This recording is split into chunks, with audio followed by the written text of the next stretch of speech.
አትደንግጡ ቤዛ ኢየሱስ ነው ቤዛዊት ዓለም እንዴ ማን ታዲያ ቤዛ አይደለችም ማለት የሷ ቤዛነትና የሱ ቤዛነት አረ ስለ እግዚአብሔር ቤዛዊት ማርያም አትባልም ቤዛ ኢየሱስ ነው ብለው ይሄን እንግዲህ እሳቸውን ትክክል አይደላችሁም ብሎ በይፋ ኦፊሻሊ ሊናገራቸው የሚችለው ሊያስቆማቸው የሚችለው አንድ ተቋም ብቻ ነው ይሁን ሲኖዶስ ነው ማፈር ነው ለማብራራት ደግሞ ትጀምራለህ ማፈር ነው ያለብህ የሷ ቤዛነትና የሱ አታፍሩም እንዴ ብሎ ማቀለል ነው ያለው በጣም ነው ያሳየው የሱ ጉዳይ ነው ወይስ ይቻላል አይደለም እሺ ምንድነው አይ ቤዛ የሆነውን እሱን ወልዳ ስለሰጠች ያለኝ ዕውቅናን በመጠቀም ነው ተሰሚነትን በመጠቀም የሚካሄድ አላስፈላጊ የሆነ ወይ ተገቢ ያልሆነ መልእክት ማስተላለፍ ነው ለዛ ነው ቤዛ የሆነውን ወልዳ ስለሰጠች ነው ቤዛዊት የተባለችው እና ግንበኛን የወለደች እናት ግንበኝት ናት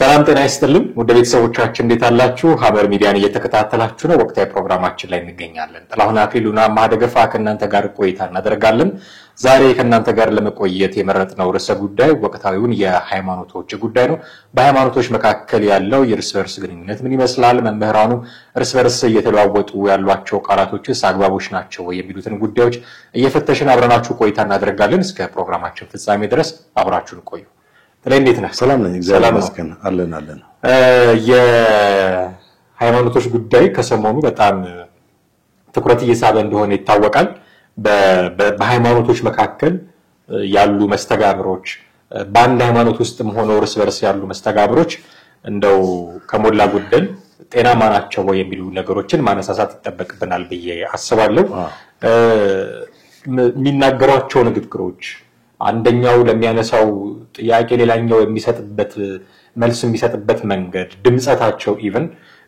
ሊያነጋግሩ የሚገቡ ናቸው ብዬ አስባለሁና ከቅርብ ጊዜያት ወዲህ እንግዲህ በሃይማኖቶች ምክንያት በሁለት ሃይማኖቶችም ቢሆን ከዛ በላይ ወይ ደግሞ በመምህራን መካከል የሚደረጉ የቃላት መወራወሮች እንግዲህ በስተዋልና እንደው ወደ ጥልቁ ጉዳይ ገብተን ከሌ እንዲህ ብሏል አግባብ አይደለም ከሌ እንዲህ ማለቱ ጥሩ ነው የሚሉ ጉዳዮችን ከማነሳሳታችን በፊት ግን በጥቅሉ አሁን ያለውን የቃላት ውርውር እንዴት ነው የምታየው ትክክል እንግዲህ በጣም ከቅርብ ጊዜ ወዲህ በጣም በዚህ በሃይማኖት ምክንያት የተለያዩ ቃላት መወራወሮች መዘላለፎች ከአንድ ሃይማኖት ተከታይ ከሚባል ግለሰብ የማይጠበቁ አጸያፊ ቃላቶች ሲሰነዘሩ ትመለከታለህ ይሄን የሚያደርጉት ግለሰቦች እንግዲህ ምናልባት የራሳቸውን ሃይማኖት ትክክለኛነት በመግለጽ ሌላውን የማንቋሸሽ ማጥላላት ሁኔታ ተመለከታል በመሰረቱ ሃይማኖተኛ የሆነ ሰው ካንድ በቱ የሚወጣው ቃላት ሁሉ የተመረጠ መጽሐፍ ቅዱስ ላይ ንግግራችሁ በጨው የተቀመመ ይሁን ይላል ስለዚህ ዝም ብለን እንደመጣል አይደለም ዘረግፈው በይበልጥም ደግሞ የሌላውን ሃይማኖት የማንቋሸሽና የመስደብ በጣም ዝቅ ማድረግ ሁኔታ በጣም አደገኛ ነው ምክንያቱም አንተ የሌላውን ሃይማኖት ስታከብር ነው ያንተንም ሃይማኖት ሊከበርልህ የሚችለው መጽሐፍ ቅዱስ ላይ ወርቃማ ሕግ የሚለው ማለትም ለራሳችሁ እንዲሁ የምትፈልጉት ለሌሎች አድርጉ የሚለው እኮ አንድም የሰዎችን ሃይማኖት አመለካከት ከማክበር የተነሳ ነው ስለዚህ አሁን ምን እንመለከተው በጣም የቃላት መወራወር እኔ ትክክል ነኝ አንተ ያንተ ሃይማኖት በጣም በስተት ውስጥ ያለ በውሸት ውስጥ ያለ ብሎ የመናገር ሁኔታ በርግጥ ያንድ ሰው እንግዲህ የፈለገውን ሃይማኖት የመምረጥ መብት እንዳለው ሕገ መንግስቱም አንቀጽ 11 ላይ ያስቀምጣል በ1987 የኢትዮጵያ ፌደራል ዲሞክራሲያዊ ሪፐብሊክ መንግስት ላይ ሲጠቅስ መንግስትና ሃይማኖት የተለያዩ መሆናቸው በመጥቀስ መንግስታዊ ሃይማኖት ወይም ሴክቴሪያን ገቨርንመንት እንደማይኖር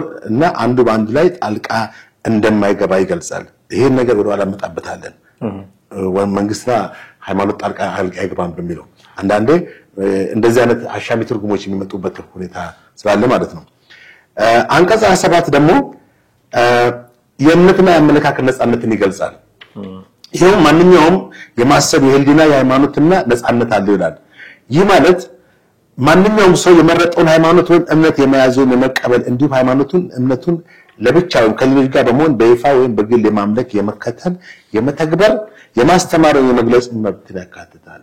ይህ ማለት ምንድነው? አንድ ሰው ይሄን ሃይማኖት ለምን መረጥክ ብለህ የምትወቅሰው አይደለም። ምናልባት ተሳስቷል ካልክ በግለሰብ ደረጃ ቀርበህ ልታነጋግረው ወይም ቅዱስ መጽሐፍን ይጠቀስ ይሄ ማለት ይሄ ነው ብለህ እሱን ጤናማ ነው። ከዛ ውጪ ግን የሰውን ሊሆን ሃይማኖት መተቸት መንቀፍ የሐሰት ሃይማኖት ነው ብሎ ማብጠልጠል በተለይ በሶሻል ሚዲያ ላይ የተቀረጹት ማለት በጣም አደገኛ ነገር ነው። ህገ መንግስታዊም አይደለም። ህገ መንግስቱ የሰጠውን መብት እንዴት ትጋፋለህ ወይም ለመንጠቅ ትሞክራለህ?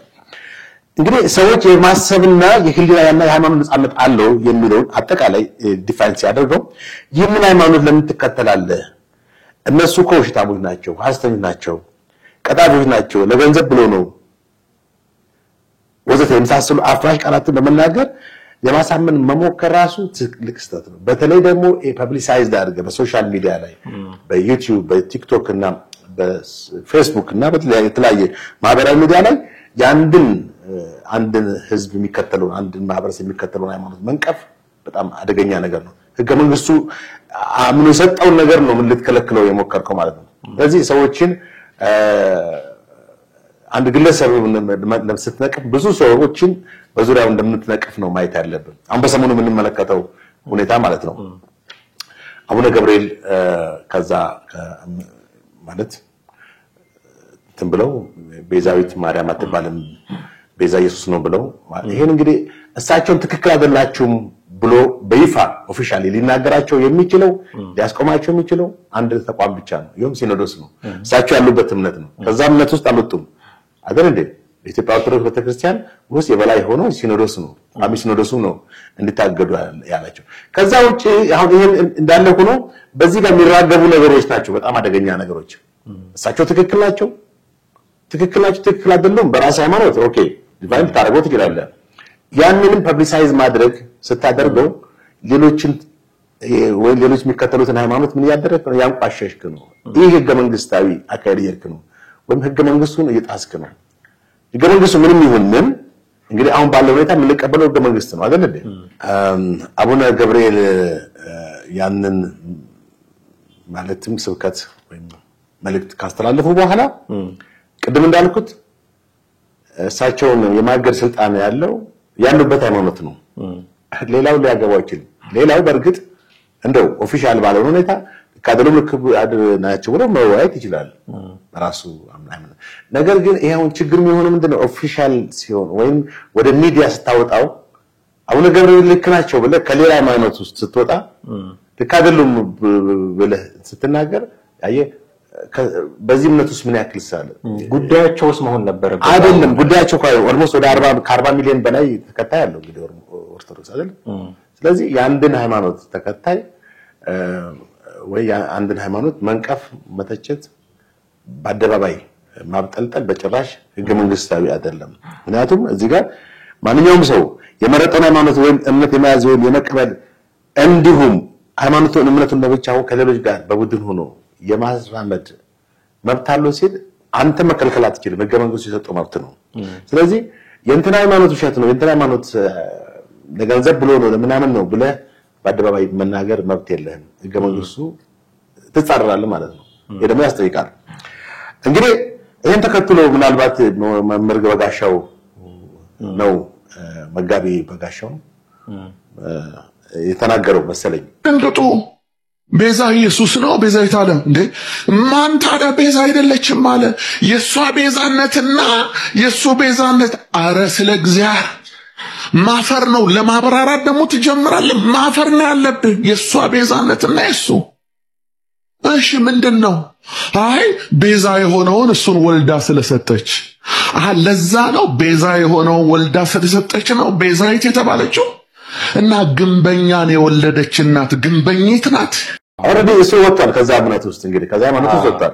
ከዛ አልፎ አሁን እሳቸው ልክ ናቸው አይደሉም ከሚል አልፎ ጉዳዩ አሁን የእሳቸው ውስጥ የቤዛ ጉዳይ ምናምን ላይ እሱን ለማብራራት ጥረት የሚያደርጉ የዛው የሃይማኖት ሰዎች አሉ። መቼም አቡነ ገብርኤል ልክ ናቸው የማለትም ተሳስቷል ማለት መብት ያላቸው የሃይማኖት ተከታይ ሰዎች አሉ።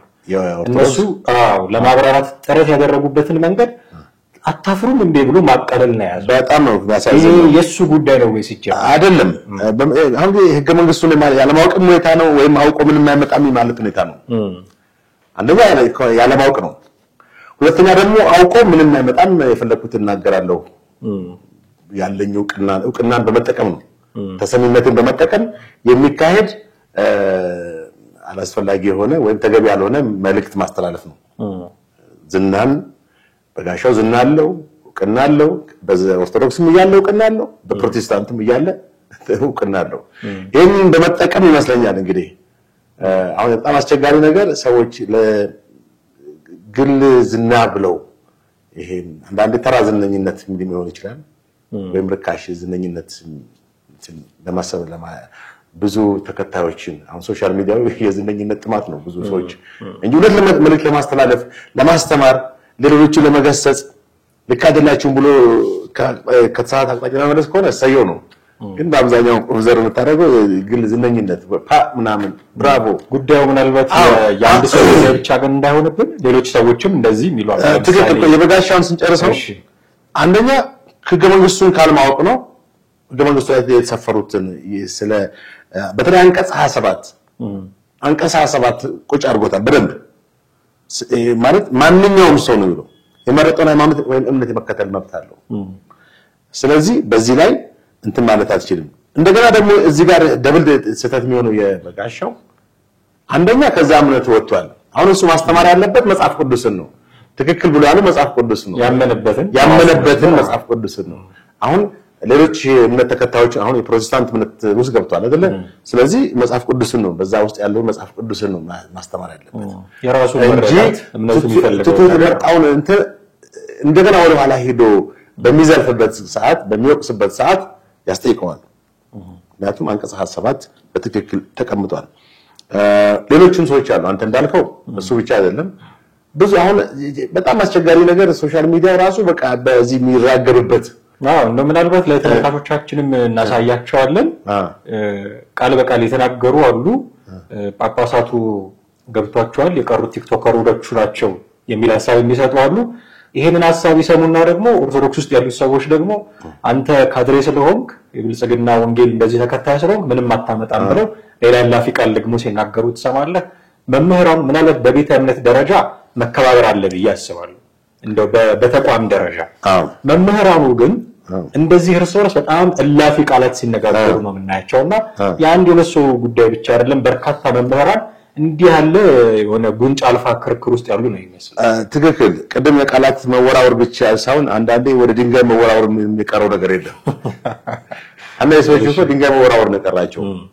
ስታስበው ደግሞ የቃላት መወራወር ወዴት ይመጣል? ወደ ኃይል እርምጃ ነው ይመጣል። ደግሞ የሃይማኖት ጉዳይ በጣም ሴንሲቲቭ ነው። አሁን አልከው አገልጋይ በፕሮቴስታንት ውስጥ ያለ አገልጋይ በዛ መልኩ ተናግሯል በሚል ያው ወጥቷል። እንግዲህ በጣም አስቸጋሪ ነው ማለት ሰው እያንዳንዱ ሰው ቅድም አሁን በዛ ወደ አንቀጽ 27 ነው መጣው የመረጠውን ሃይማኖት መከተል መብት አለው። ደግሞ ካንተ ውጪ የሆኑትን ሃይማኖቶች አስተምሩ ነው እንጂ ሂድና መጽሐፍ ቅዱስ እኮ ማቴዎስ ወንጌል ላይ ምዕራፍ 28 ሰዎችን በአብ ወልድ መንፈስ ቅዱስ ስም እያስተማራቸው ደቀ መዛሙርት አድርጓቸው ነው። ሃይማኖታቸውን ዝለፉ ንቀፉ የሚል የለም። አንተ ትክክል ነው ብለህ ያመንከው ስታስተምር ሰውየው ከፈለገ ያኛው የነበረበትን ሃይማኖት ይተው። የምትናገረው ቃል ብቻ ሳይሆን ስነ ምግባር የሚሰብከዋል። ታዲያ ስነ ምግባር ሞራል እንትኖች አሁን ትልቁ ነገር በሃይማኖት ውስጥ ያጣነው ነገር ምንድነው? የግብረ ገባዊነትና ይሄ ስነ ምግባር ሴቶቻችን ቫልዩ የሚባሉት ነገር what is right what is wrong የሚለውን ነገር ኮምፕሊት ደምስሰነዋል። አይ ሃይማኖትና እነዚህ አብረው የሚሄዱ ነገሮች ናቸው። አንድ ሰው ሃይማኖተኛ ሲሆን መንፈሳዊ ሲሆን እነዚህ ሴቶች አብሮ ግብረገባዊ ነው ስነ ምግባር ያለው የሞራል ሴቶችን በጣም የላቀ እንትን አለው ከሌላው ዓለማዊ ከሚባለው ሰው የተሻለ ስብዕና አለው ፐርሰናል ኳሊቲ አለው። ገባ? በጣም ሂዩሚሌሽን በቃ በጣም ትሁት ነው humble ነው። ስትሰድበው ስትናገረው ወዲያው ሪአክት አያደርግም በንዴት በጣም ቀዝቀዝ ያለ ኩል የሆነ ሰው ነው። አሁን የምታየው ግን የብሽሽቅና ምን ታመጣላችሁ ያኛውም ይናገራል ያኛውም ይወርውራል ሐሳብ እንግዲህ ሁለቱም የሚጣቅሱት መጽሐፍ ቅዱስ እንትን አለ ቅዱስ ቃል አለ እንጋ አሁን እኛ ይሄ ልክ ነው ያኛው አካል ተሳስተዋል ብለን አካሄዳቸው ነው እንጂ ሁሉም ሰው ያው የፕሮቴስታንት እምነት ተከታይ ነኝ አንተ የኦርቶዶክስ እምነት ተከታይ ነህ እንግዲህ አብረን የሰራን ነው ራሳችንን እንበራችን ጠብቀን አሁን እንደውም የምሰጋው ነው የመምህራኑ እንዲህ የተወጠረ ነገር ውስጥ ተመኖር ህዝቡ ጋር እንዳይወርድ ሰል ህዝቡ ጋር ያለውን ነባራዊ ሁኔታ የሚያንጸባርቅ ነው ብዬ አላስብም መምህራኑ ጋር አሁን አንተ እንዳልከው አንተም በቤተ እምነትህ መምህር አይደለም እኔ መምህር አይደለም ምን እንከተለው እምነት አለ አንተ ፕሮቴስታንት ኦርቶዶክስ ነኝ ነጠላ ለብሰህ ካልመጣህ እዚህ ብዬ ላስገድድህ አልችልም አንተ እኔን በልሳን ካላወራህ ብለህ ታስገድደኝ አትችልም በየራሳችን መስመር ነው የምንንቀሳቀሰው ይሄ አግባብ መምህራኑ ጋር ለምን ጠፋ የሚል ጥያቄ ማንሳት አለ በጣም የሚገርም ነው እንግዲህ አሁን አስተማሪ መሆኑ የሚገባቸው ሰዎች ናቸው እንደዚህ ያጠፉት ያሉት በጣም የሚያሳዝነው ተራው ምዕመን አይደለም ከላይ ያለው ነው እንግዲህ መጽሐፍ ቅዱስ ላይ በጣም አጽንኦት ሰጥቶ የሚናገረው እነዚህ አገልጋዮች አስተማሪዎች ህዝቡን መንጋውን በአግባቡ እንዲመግቡ እንዲያስተምሩ በሰዓት አቅጣጫ ከሆነ እንትን እንዲሉ ፍሬያቸው መታየት እንዳለበት ነው አሁን ግን የምትመለከተው አንድ አገልጋይ የሚሳደብ የሚተች የሚነቅፍ ከሆነ በጣም አስቸጋሪ ነው ጢሞቴዎስ ላይ በግልጽ እንደተቀመጠው ኤጲስቆጶስ መሆን የሚፈልግ የማይሳደብ የማይነቅፍ የማይሰክር የአንዲት ሚስት ሴት ባል ብሎ ነው በዝርዝር እንትኑ ኳሊፊኬሽኑን ያስቀምጥልሃል ይሄን ኳሊፊኬሽን አሟላለሁ ብሎ አንድ ኤጲስቆጶስ አገልጋይም ሊሆን ይችላል ፓስተርም ሊሆን ይችላል ነብይም ሊሆን ይችላል ኤጲስቆጶስ whatever ብቻ በቸርች ውስጥ ያለ አንድ ከፍተኛ መንፈሳዊ አገልጋይ ሊሆን ይችላል ስለዚህ እነዚህ ማሟላት መቻል እንዳለበት ነው የሚገልጸው እነዚህ መምህራን አይተውስኝ ከናንተ መካከል ብዙዎች መምህራን አይሆኑ የተባለው ለዚህ አይ ማስተማር ስታስተምር ብዙ ሰው አራይን ስለሚከተል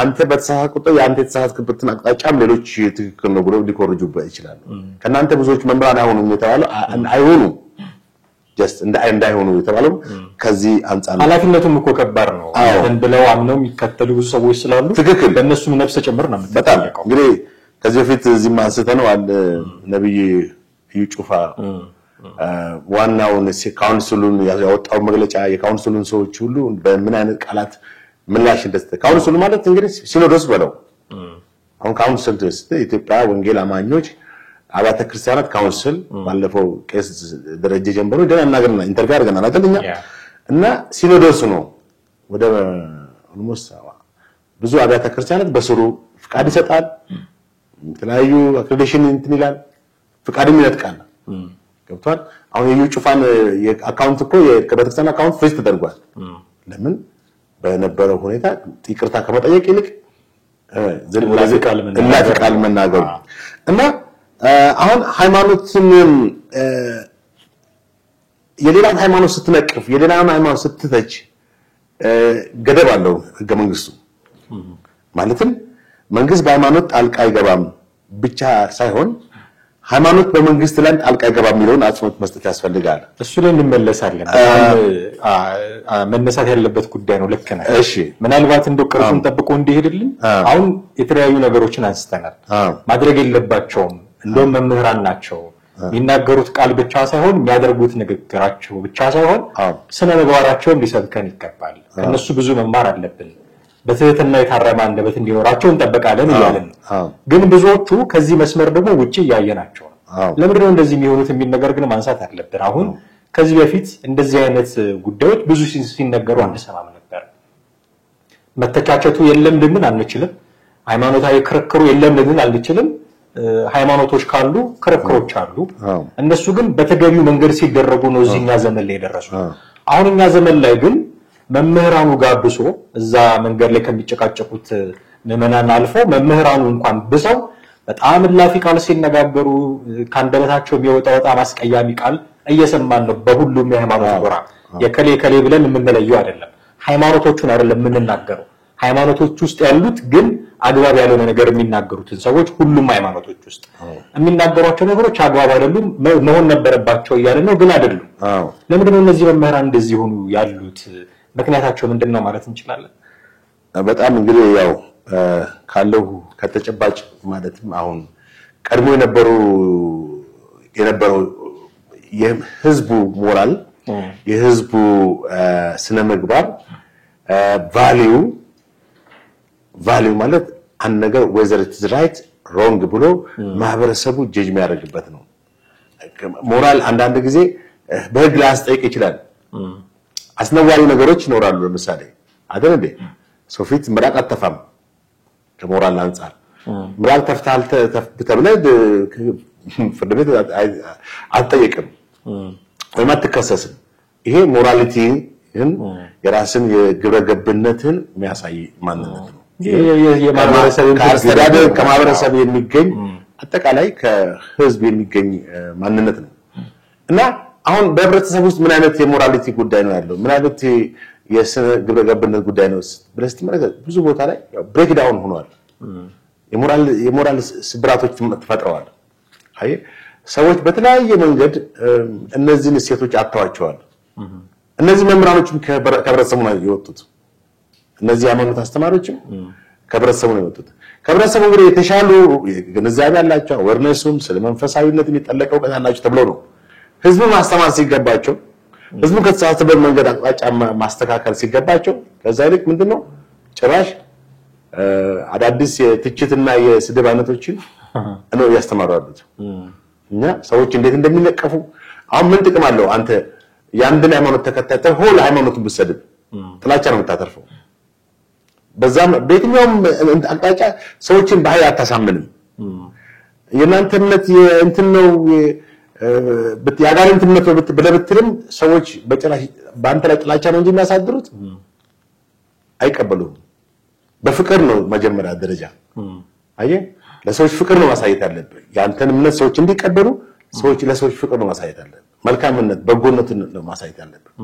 እና ከዚህ አንፃር አሁን ያሉት መምህራኖች እንደዚህ አይነት እውነተኛ ተግባር እውነተኛ ግብራቸው ምን ይመስላል ስትል በጣም ከሚያስተምሩት ነገር ጋር የለም። መጽሐፍ ቅዱስ ላይ ኢየሱስ ክርስቶስ የተናገረው ነገር ነው የምትመለከተው።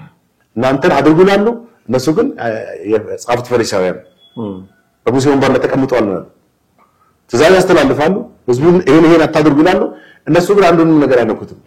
አየህ ስለዚህ የሚሉትን እንጂ የሚያደርጉትን አታደርጉ የሚሉትን እንጂ እና አሁን ያሉት መምህራኖች ወይ ሃይማኖት በየትኛው ሃይማኖት ውስጥ ነው ባይዘው ፕሮቴስታንት ካቶሊክ አክቹዋሊ ካቶሊክ እንኳን እኛ ብዙ እንደ አይነት ዲስኮርስ አይገቡም ጥሩ ነው።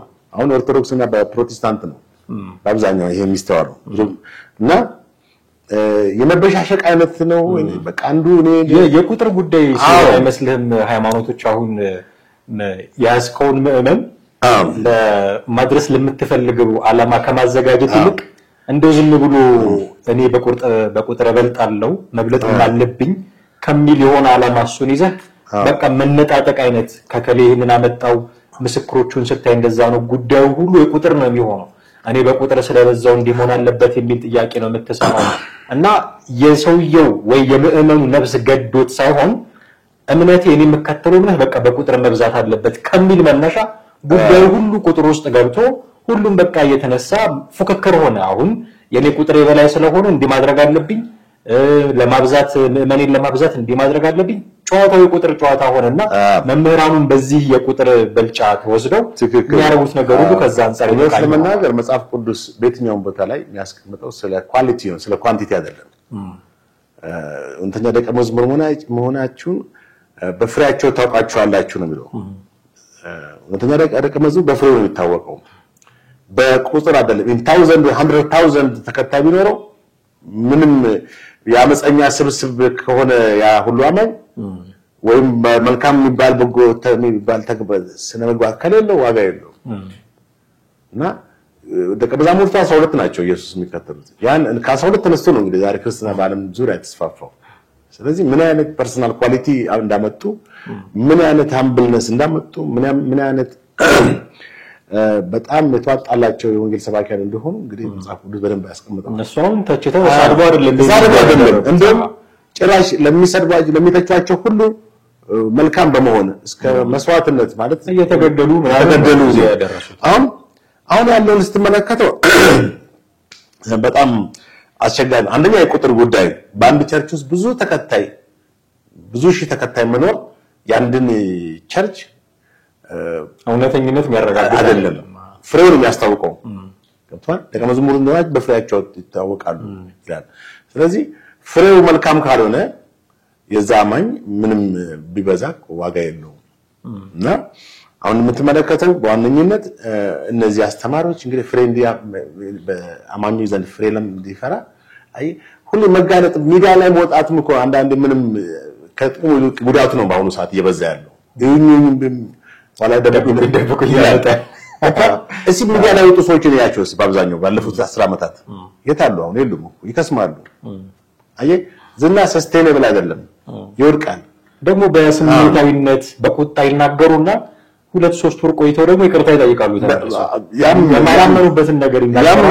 አንድ ችግር አሁን ችግሩ ምንድነው? ከኦርቶዶክስ ወደ ፕሮቴስታንት ከፕሮቴስታንት ወደ ኦርቶዶክስ የሚመጡ ሰዎች ናቸው። አንድ ለዚህ ነገር በጣም ያጫው እኔ ቤቱን አውቀዋለሁ እያሉ የሚናገር በቃ እንድትል በመሰረቱ እንደምንለው በሕገ መንግስቱ ላይ እንግዲህ አንድ ሰው የፈለገውን ሃይማኖት የመከተል መብቱን ልትደመስሰው ወይም ልትነቅፈው አትችልም።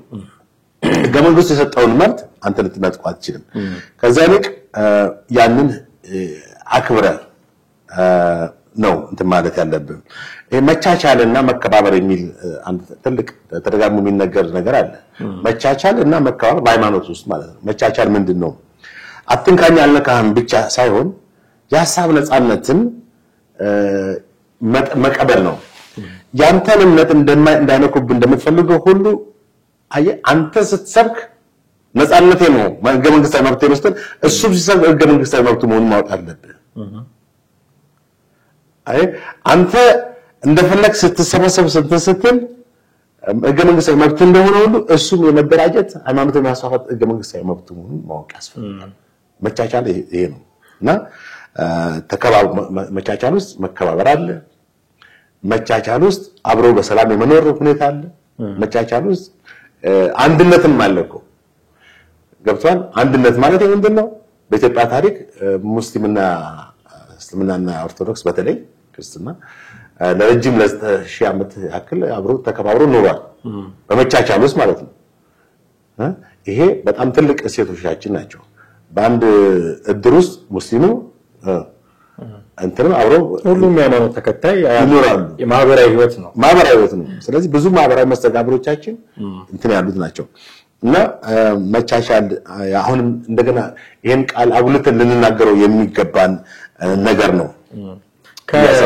ከጥላቻ ንግግር ጋር የሚያዝ ነገሮች ይኖሩታል። አሁን የሕገ መንግስታዊ ጉዳዮች ስታነሳ ነበር ቅድም አንቀጾችን በተለይ አንቀጽ 27ንም ደጋግመህ እየጠቀስክ ማንኛውም ሰው የፈለገውን እምነት የመከተል መብት እንዳለው ነፃ እንደሆነ እሱን የማስፋፋት የማስተማር መብት እንዳለው ይጠቅሳል። አሁን ግን ይሄንን መብት ከመጠቀም አንፃር እያየናቸው ያሉት ተግባሮች እያየናቸው ያሉት ንግግሮች አንዳንዴ ገደብ አለፍ ይሆኑና ይሄ ነገር የጥላቻ ንግግርና አዋጅን ይቃወም ይሆን የሚል ጥያቄ የሚያስነሳልና ምናልባት የሕገ መንግስታዊ ጉዳዮችንም ካነሳ አይቀር ይሄንን ብትዳሰሰው ይሄ ጥሩ። የጥላቻ ንግግርና ሐሰተኛ መረጃን ማሰራጨት በፍጂ አዋጅ በአንቀጽ 2 ላይ ነው የወጣው በ2012 ማለት ነው፣ የዛሬ 5 ዓመት። እሺ ይሄም ሃይማኖትን፣ ብሔርን፣ ብሔረሰብን እና አንድን ዘር በጥላቻ የመናገር ሁኔታዎች የሚያስከትሉትን የቅጣት ነው። በመሰረቱ የጥላቻ ንግግር ላይ መሰረታዊ የሆነ የቃላት ትርጉም የሰጠ ሲሆን ይሄም የጥላቻ ንግግር ማለት በቃል፣ በጽሁፍ፣ በምስል፣ በስዕል ማለት ነው። በስዕል ሰው ያንን ማህበረሰብ ሃይማኖት መስደብ ይቻላል፣ የሚሰደባል። በቅርጻ ቅርጽና በመስራት በሌሎች ተመሳሳይ መንገዶች በአንድ ሰው ወይም በተወሰነ ቡድን ማለትም ማንነት ላይ ያነጣጠረ ብሔርን አንድ ግለሰብን ነው እንደገና አጠቃላይ ብሔርን ብሔረሰብንና ህዝብን ሃይማኖትን ዘርን ጾታን ወይም አካለ ጉዳተኝነትን መሰረት በማድረግ ሆን ተብሎ ጥላቻን መድሎን ወይም ጥቃትን የሚያነሳሳን መልእክት የማሰራጨት ተግባር ነው ብሎ ያስቀምጠዋል አዋጁ ይሄን በመጣስ ምን ያስከትላል ምን ቅጣት ያስከትላል የሚለውን ማንሳቱ ጥሩ ነው። ከዚህ በፊት እንግዲህ የሐሰተኛ መረጃ ማስተላለፍ በሚል ትዝ ይላል አንድ እዚህ ኢቢኤስ ቴሌቪዥን ካሰራጨው ዜና ጋር አንስተናል። አሁን ደግሞ የተያዘ ነው ሁለቱ የሐሰተኛ መረጃና የጥላቻ ንግግር ማለት ነው። የጥላቻ ንግግር በዚህ በወንጀል መቅጫ ላይ የወንጀል ተጠያቂነት ምን ያስከትላል? የጥላቻ ንግግር አየህ፣ እንደ ቀላል የምትናገራት ነገር እዚህ ጋር ወንጀል ነው። የሌላውን ሃይማኖት ሳታከብር የኔ ብቻ ይከበርልኝ ማለት ያስጠይቃል። አንተ እንደፈለክ ትደራጃለህ፣ ተሰብስባለህ፣ ሌላው ደግሞ መደራጀት መብት የለውም ብለህ ማለት አትችልም። ህገ መንግስቱ ለዚህ ነው ህገ መንግስት የሚያስፈልገን። እንግዲህ የወንጀል ተጠያቂነትን ምን ማለት የወንጀል ተጠያቂነትን የጥላቻ ንግግር ስትል ያንድን አሁን ፓርቲኩላር ሃይማኖት ላይ ሰበብ እየተወያየ ስለሆነ የሃይማኖት የሚለውን ነገር እንወሰደው። ማንኛውም ሰው በዚህ አዋጅ አንቀጽ 4 መሰረት የተከለከለውን የጥላቻ ንግግር ያደረገ እንደሆነ እስከ 3 ዓመት በሚደርስ ቀላል እስራት ወይም እስከ ብር 100,000 ያልበለጠ መቀጮ ይቀጣል። ሚኒመም 100,000 እስከ 100,000 ብር ያስቀጣል። አየህ እንደ ቀላል ሶሻል ሚዲያ ላይ የምትወረወራቸው ቲክቶክ ላይ የምትናገራቸው ነገር 100,000 ብር ያስቀጣል። ሌላውን ሃይማኖት ተሰደድ ማለት ነው። ምንም ማስረጃ አያስፈልግም፣ ምስክርም አያስፈልግም። ያው በአደባባይ ነው ተናግራል ራስ ምስክር ነው። ሁለተኛ በጥላቻ ንግግር ላይ በግለሰብ በቡድን ላይ ጥቃት የተፈጸመ እንደሆነ ቅጣቱ እስከ 5 ዓመት የሚደርስ ነው እስራት። ጥላቻ ንግግር ሲደመር ደግሞ በዛ ንግግር ሃይማኖት ላይ ደግሞ ተከታይ ላይ ደግሞ ጥቃት ሄደህ በአንድ ቸርች ውስጥ ያሉ ሰዎችን ከደበደብክ እስከ 5 ዓመት። ሶስተኛ ማንኛውም ሰው በዚህ አዋጅ አንቀጽ 5 መሰረት ክልከላ የተደረገበት ነገር የፈጸመ እንደሆነ እስከ 1 ዓመት በሚደርስ በቀላል እስራት ወይም ከብር 50,000 ባልበለጠ መቀጮ ይቀጣል ይላል። አራተኛ የጥላቻ ንግግር ወይም አስተምሮ የሰጡት ወንጀሎች ፈጸሙ ከ5,000 በላይ ተከታይ ባለው የማህበራዊ ሚዲያ ይላል። አሁን ተደራሽነቱ አሁን የማህበራዊ ሚዲያው ተደራሽነት ምን ያህል ሰብስክራይበር አለ እንደሆነ ይታወቃል። መቼ 3,000 ይዘህ ላትጠይቅ ትችላለህ መሰለኝ። እዚህ 2,000 ይዘህ ከ5,000 በላይ ከሆነ ግን ብዙ ተደራሽ ነው። ሚዲያ ከሆነ ወይም በብሮድካስት አገልግሎት ወይም በየጊዜው በሚወጣ የህትመት ውጤት ከሆነ ቅጣቱ እስከ 3 ዓመት የሚደርስ ቀላል እስራት ወይም ከብር 100,000 ያልበለጠ መቀጮ ይሆናል ይላል። በቃ ይሄ ነው እንግዲህ አንደኛ በወንጀል የሚያስጠይቅ ነው። የብር ቅጣት እስከ 100,000 የሚያስቀጣ ነው። ዝቅተኛው 2 ዓመት ከፍተኛው 5 ዓመት ድረስ። ጥላቻ ንግግር ስትዘራ እስከ 2 ዓመት ማለትም ከተፈጸመ እንደሆነ ቅጣቱ እስከ 5 ዓመት የሚደርስ ነው እስራት። 3 ዓመት ከ3 ዓመት ዱላ ሲጨምርበት ወይም እዛ ሄደ አካላዊ ጥቃት ደግሞ ሲጨምርበት 5 ዓመት ደግሞ ይሆናል ወደ 5 ዓመት ወይም እስከ 100,000 ብር ያልበለጠ ቅጣት ያስከትላል። አሁን በአጠቃላይ እንግዲህ ማህበራዊ ሚዲያው ኃላፊነት በጎደለው መንገድ የምታደርጋቸው ነገሮች አሁን ተጠያቂነት ያስከትላል። አሁን ይሄ ጉዳይ ቅድም ያነሳኸውን ነገር እንድናነሳ ያስገድደናል። ምክንያቱም እንዲህ አይነት ህግ ካለ በእርግጥ አልፎ አልፎ የምናያቸው ነገሮች አሉ። ለምሳሌ እነ ልጅ ያሬድ ታስረው ቅጣት እንደተቀበሉ እናስታውሳለን። በቅርቡም ደግሞ እንዳልካቸው ዘነበ ታስረው በዋስ እንደተለቀቁ እናውቃለን። የቅዱስ ተክለ ሃይማኖትን ምስል ቀዷል የተባለው ሰው የታስሮ እንደተለቀቀ እናውቃለን። ስለዚህ አንዱ ማለት ነው መንግስት እያየ ነው ማለት ነው። ተቆጣጣሪ እያየ ይሄ ቋዋጅ የወጣው አንድም እንደዚህ አይነት ያፈነገጡ ነገሮች ስለሚኖሩ እነሱን ለማረቅ ነው። አሁን የመንግስት ክትትል እንዲህ አይነቱ እርምጃዎችን መውሰድ ቅድም የጠቀስከውን ነገር እንድናመጣ ሊያስገድደን ነው። ሃይማኖት በመንግስት ጣልቃ አይገባም፣ መንግስት በሃይማኖት ጣልቃ አይገባም የሚለው ነገር ሚስ ኢንተርፕሬት እየተደረገ አይደለም ወይ? እቺ እንግዲህ በጣም ብዙ ጊዜ ተደጋግሞ ከ87 ዓመተ ምህረት ህገ መንግስቱ ወይም የፌዴራል ህገ መንግስት ከወጣበት ጀምሮ ሰዎች እንደ ነጠላ ዜማ የሚነገራት ነች። መንግስት ጣልቃ አይገባም። በጥልቀት ግን ይሄን ነገር ማየት ያስፈልጋል። መንግስት በሃይማኖት ጣልቃ አይገባም፣ ሃይማኖትም በመንግስት ጣልቃ አይገባም። የኢትዮጵያ መንግስት ሴኩላር መንግስት ነው። ሴኩላር መንግስት ማለት ዓለማዊ መንግስት ነው። ሃይማኖት የለሽ መንግስት። በርግጥ ከጠቅላይ ሚኒስትሩ ጀምሮ ሃይማኖት የለሽ ሲባል ግለሰቦቹ ሃይማኖት አላቸው። ከጠቅላይ ሚኒስትሩ ሃይማኖት የለም። ከጠቅላይ ሚኒስትሩ ጀምሮ ሌሎችም ምክትል ጠቅላይ ሚኒስትሩ፣ የውጭ ጉዳይ ሚኒስትሩ ራሳቸው ሃይማኖት አላቸው። ክርስቲያንም ፕሮቴስታንትም ናቸው ይሆናሉ፣ ኦርቶዶክስም ነው፣ ሙስሊሞችም ይሆናሉ፣ ሌላ እምነት ያላቸው አሉ። እሱ ሳይሆን አጠቃላይ አሁን የሳውዲ አረቢያ መንግስት ሴክቴሪያን መንግስት ነው። የአረብ ሀገሮች አብዛኛው መንግስት ሴክቴሪያን መንግስት ነው። ማለትም በሸሪዓ ህግ በእስልምና የሚተዳደረው። በዓለም ላይ እንግዲህ የክርስቲያን መንግስት አሁን ጠፍቷል። ክርስቲያናዊ የሆነ መንግስት በእርግጥ በቀደመው የኢትዮጵያ ስርዓት በንጉሱ ጊዜ ሃይማኖታዊ መንግስት ነው። ቀዳማዊ ሥላሴ ወደ ኋላ ስትሄድ እግዚአብሔር ነኝ ወደ 2500 ዓመት ሰማይ ታረስ ንጉስ አይከሰስ ግን ሃይማኖታዊ ነው እንዳትል ሃይማኖታዊ ነው ብለህ እንዳትል ራሳቸው ነው ስዩም እግዚአብሔር ነኝ ብለው የሚጠሩት። ኦኬ ህዝቡ ላያምን ይችላል። በእግዚአብሔር ነው የተመረጡት ብሎ ቢያምን ኖሮ መሳሪያ አንስቶ ደግሞ አይገርሰሳቸው ነበር። ያም እኮ ምን መሰለህ የስልጣን ዘመናቸውን ለማስቀጠልም ነው። ያ ራሱን የቻለ እንግዲህ በርግጥ የሚቀበሉም አሉ የማይቀበሉም አሉ። አሁን በዚህ ነጥብ ስንመጣ የኢትዮጵያ መንግስት ሴክቴሪያን ሳይሆን ሴኩላር ገቨርንመንት ነው። በዓለም ላይ 90% መንግስታት ሴኩላር ናቸው። የአሜሪካ መንግስት ሴኩላር ነው። የፈረንሳይ መንግስት ሴኩላር ነው። የካናዳ መንግስት ሴኩላር ነው። የአውሮፓ አብዛኛው መንግስታት ሴኩላሮች ናቸው። የአረብ ሀገሮች ሙስሊሞች፣ ሳውዲ አረቢያ፣ ኳታር፣ ኢራን፣ ኩዌት፣ ባህሬን፣ ኦማን ምናምን ሴክቴሪያን ናቸው በሸሪዓ ግንኙነት። አሁን የኢትዮጵያ መንግስት ሴኩላር ነው ስንል ሁሉንም ሃይማኖቶች በአግባቡ የማስተናገድ ኃላፊነት አለበት። በኩላይን ነው ህገ መንግስቱም ይሄን ነው ማለት ህገ መንግስቱ ላይ አንቀጽ 7 ማንኛውም ሰው የፈለገውን ሃይማኖት የመከተል መብት አለው። አሁን አንቀጽ 11 ላይ መንግስትና ሃይማኖት የተለያዩ መሆናቸውን በመጥቀስ ይጠቅሳል። ይህም መንግስት በሃይማኖት ጣልቃ አይገባም፣ ሃይማኖትም በመንግስት ጣልቃ አይገባም። አሁን ብዙ ሰዎች ሲናገሩ የምትመለከቱ መንግስት በሃይማኖት ጣልቃ አይገባም ነው። መንግስት እንግዲህ አንተ ሃይማኖት ጣልቃ አይገባም ማለት አይከለክልህም፣ እንድትደራጅ የፈለከውን ሃይማኖት እንድትከተል አይከለክልህም፣ ሃይማኖት እንድታስፋፋ አይከለክልህም፣ እንድትሰብክ አይከለክልህም ማለት ነው እንጂ ሃይማኖት ውስጥ የፈለከውን ወንጀል እየፈጸምክ መከተል ትችላለህ ማለት አይደለም። የሌላውን መብት እየጣስክ የሌላውን መብት እየደፈጠጥክ ሌላውን ሃይማኖት እየሰደብክ ትቀጥላለህ ማለት አይደለም። ህግ አለ ያስቀጣል። ህገ መንግስቱ ላይ የተቀመጠ ነጥብ አለ። እንደገና የጥላቻ ንግግር በ2017 የወጣ አዋጅ አለ። እሱም ያስጠይቃል። በሁለት መንገድ ነው የምትጠይቀው።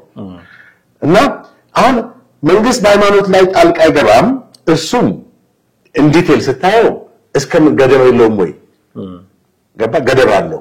አንተ በሃይማኖት ጣልቃ አይገባም የተባለው በሰላማዊ መንገድ ስትንቀሳቀስ ነው። ሃይማኖታዊ እንትንን ስታራምድ ነው፣ ስትሰበሰብ ነው እንጂ ከዛ ስታፈነግጥ መንግስት ያው የሃይማኖት ድርጅትን ከቦ በፌደራል ከቦ ያው እንግዲህ የሚያደርገውን ያደርጋል እና የሃይማኖት መምህራኖችንም የማሰር መብት አለው። ምክንያቱም ህገወጥ ስራ ይሰራ ከሆነ ማለት ነው ጣልቃ ይገባል። አሁን ያ ደግሞ ሃይማኖት በመንግስት ውስጥ ጣልቃ ይገባል የሚለው ነው። እቺም ብዙ ጊዜ አትነሳም፣ ጭራሽ የሚያነሳትም የለም። እንደ የተያዘ እኮ ነው። ሃይማኖት መንግስት በሃይማኖት ውስጥ ጣልቃ ይገባም ካል ሃይማኖትም በመንግስት ውስጥ ጣልቃ አይገባም። ቅድም ገደቦችን አስቀመጥን አይደል?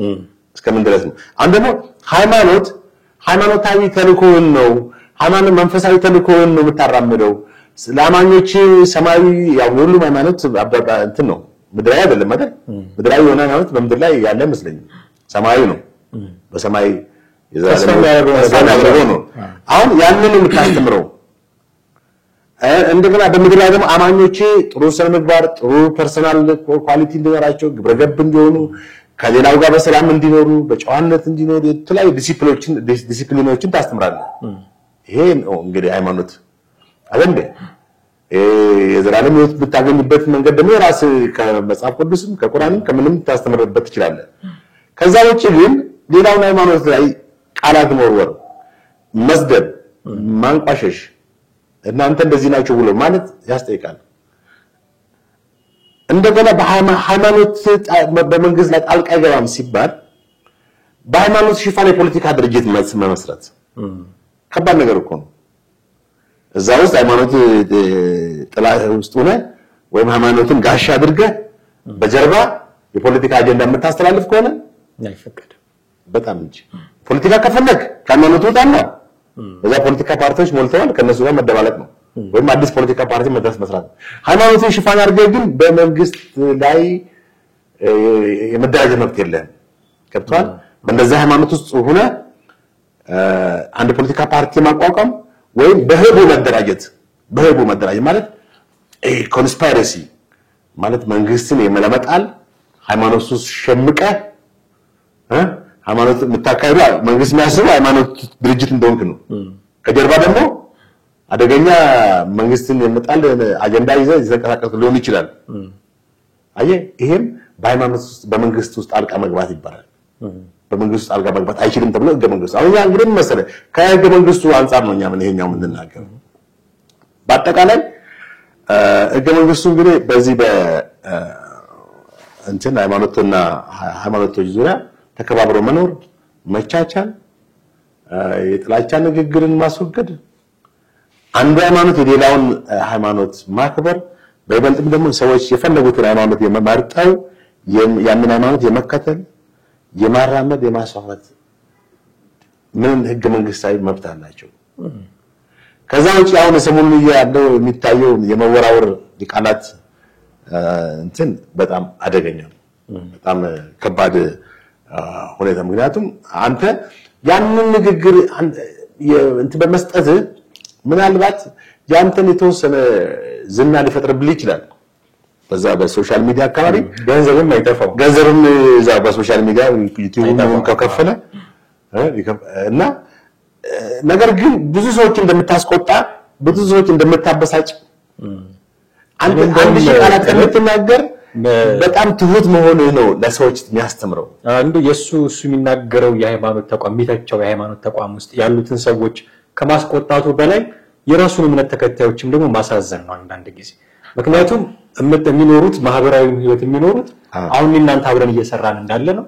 ያንተ የእምነት ተቋም መምህር የሆነ የኔን ተቋም ሲሰድብ፣ የኔ የእምነት ተቋም መምህር የሆነ ሰው ያንተን ተቋም ሲሰድብ እንዴ ግንኙነታችንን እኮ ሊያበላሽ ነው ሄዶ በጣም ከባድ ህዝቡ ላይም ጭምር ነው ጫና። ታዲያ ምልህ ለሌሎች አርአያ መሆን የሚገባቸው ለሌሎች አስተማሪ መሆን የሚገባቸው ላይ ቁጭ ብለዋል።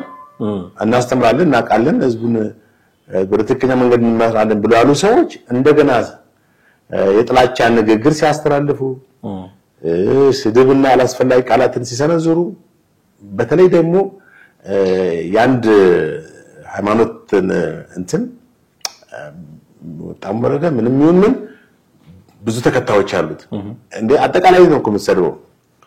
አንድ ጊዜ ታስታውሳለህ የዛሬ አመት ነው አካባቢ አመት አልፏል አገልጋይ ዮናታን እንደዛ ብሎ ሲያብጠለጥል ነበር በኦርቶዶክስ ቤተክርስቲያን ላይ እና አንድ ጳጳስ ምንድነው ያሉት መብት የለውም እኛ ነን ያንን ማድረግ የምንችለው ገብቷል ይሄ በአደባባይ እንደዚህ ናቸው ብሎ ማለት ያስጠይቋል እኮ ቅድም ከጥላቻ ንግግር ያለው እኮ ነው። ወንጌል የቤተ መንግስት በር አይዘው ብልጽግና ስለሆንክ የብልጽግና ካድሬ ስለሆንክ ከፖለቲካው ጋር ቤተክርስቲያኒቷን ለመውጋት ተነሳ። አባቶቹ ገብቷቸዋል የቀሩት ቲክቶከሮቹ ናቸው ለነሱም ይገለጥላቸዋል። አይደለም እነሱ ፓትርያርኩ ፕሮቴስታንት ቢሆኑ ቤተክርስቲያን ምንም አትሆንም።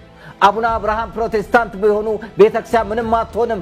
መሰረቷም ጉልላቷም ኢየሱስ ክርስቶስ ነው። እንትን አድርጎ ዮናታን አልሄደበትም እንጂ በስነ ስርዓት እኮ ቤተክርስቲያን ብትከስ እኮ እነሱ ምን ከሳለን ብለው ነበር። ቤተክርስቲያን ብትከስ እኮ ብትከስ ህጉ በቂ ነው። ህጉ ተቀምጧል። የጥላቻ ንግግር ያስቀጣል እስከ 3 አመት እስከ 5 አመት የሚያሳስር ቅጣት አለው እና ግን ቸርች ንቃትታው ይሆናል መሰለኝ ብዙ እንትን አለችበት። እንግዲህ በፕሮቴስታንት ላይ ብቻም ሳይሆን በኦርቶዶክስም ገብተው አሉ። ዋው ፕሮቴስታንትን ማንም የሚሰርቡ ሰዎችም ይሰርባሉ። በጣም ኖርዎችም ቢሉ የሰንዴ ሃይማኖትም ቢሉ በሰለባጅ የመጣ ተገቢ ያልሆኑ ንግግሮች በጣም አጸያፊ ንግግሮች እንደውም አሁን ለምሳሌ ነው ኦርቶዶክስ ላይ የኔ መምህር የሆነ ሰው እንዲስል በሰማው በጣም ነው ማዝነው። ምክንያቱም አብሮኝ የሚኖሩ ፕሮቴስታንት ጓደኞች አሉኝ። ሰዎችን በጥላቻ ወይም ቅድም ተናግረናል ያንተ ሃይማኖት እንዳይነካ እንደምትፈልግ ሁሉ የሌላው ማክበርም ደግሞ ባልንጀራ እንደራሱ ደርሚለው እኮ ሰው ራሱን ይወዳል በተፈጥሮ አይደለ? ስለዚህ ራስን በምትወድበት ሌቭል ልኬት ሌላውን ውደድ ነው።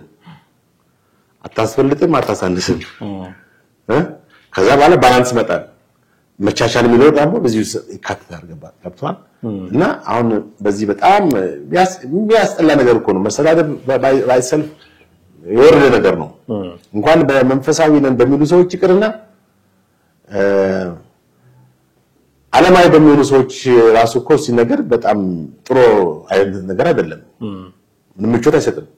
ስለዚህ በዚህ በሰለጠነ ዘመን ደግሞ ዛሬ ሰዎች ብዙ ነገሮች ያየን ባለንበት ብዙ ቴክኖሎጂ ነገሮች ከቴክኖሎጂ ጋር አብረን ሲያቀተን የተንገዳገድ የኑሮ ጫናው በዚህ ብዙ ማህበራዊና ኢኮኖሚያዊ ፖለቲካ ቆሶች በበዙበት ታይም humble መሆን ትሁት መሆን ራስን መሰዋር ነው የሚሻለው። ይሄን ማለት የትም ማለት ማይክሮፎን ስለጨበጥ ብዙ ሰው በጣም የዚህ ማይክሮፎንና የእውቅና ጥማት ነው ያለበት የዝነኝነት ጥማት እውነቴን ነው።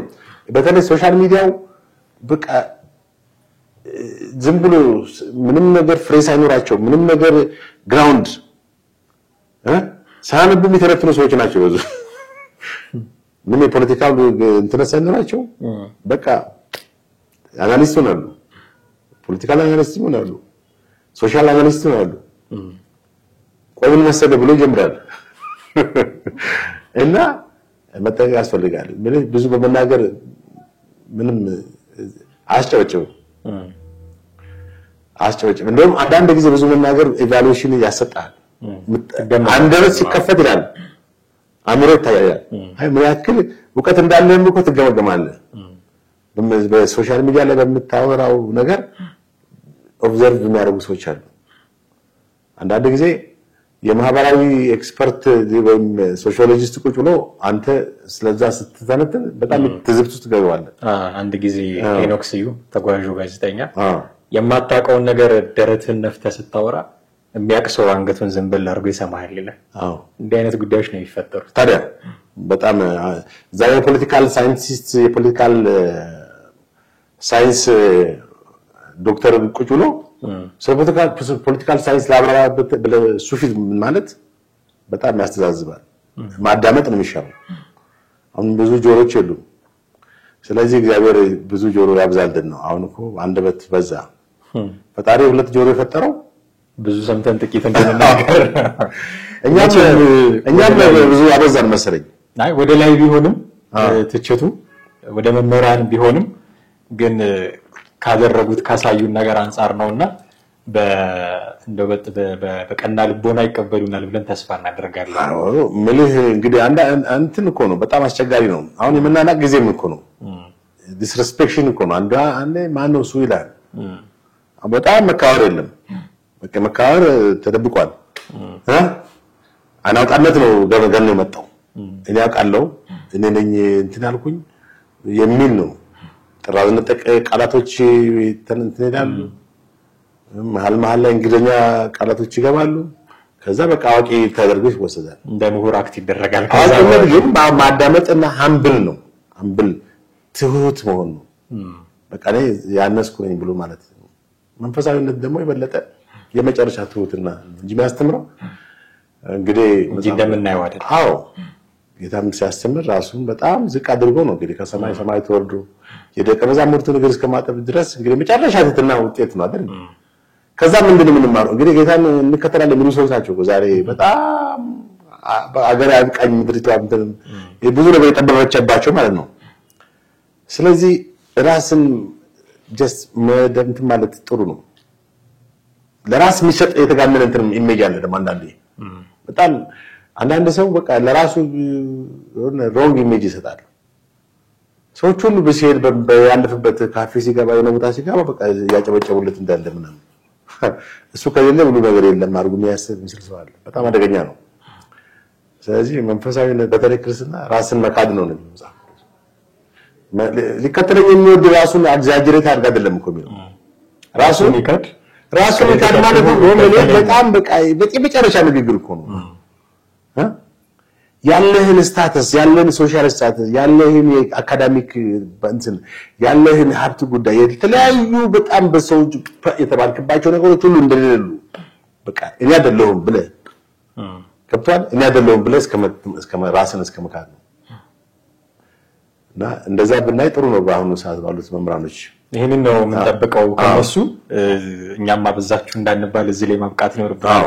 ተመልካቾቻችን ለነበረን ጊዜ ግን በጣም እጅግ አድርጌ አመሰግናለሁ ጥሌ።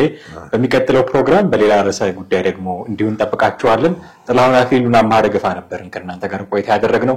የትኛውም አይነት ሐሳብ አስተያየት ቢኖራችሁ በተለመደው ስልክ ቁጥራችን በኩል ጻፉልን፣ ደውሉልን፣ ይደርሰናል። ለሚቀጥሉት ፕሮግራሞቻችን ግብአት ይሆናል። እሱን ማድረጋችሁን አትዘንጉ እያለን እዚህ ላይ እንሰናበታችኋለን። ጤና ይስጥልኝ።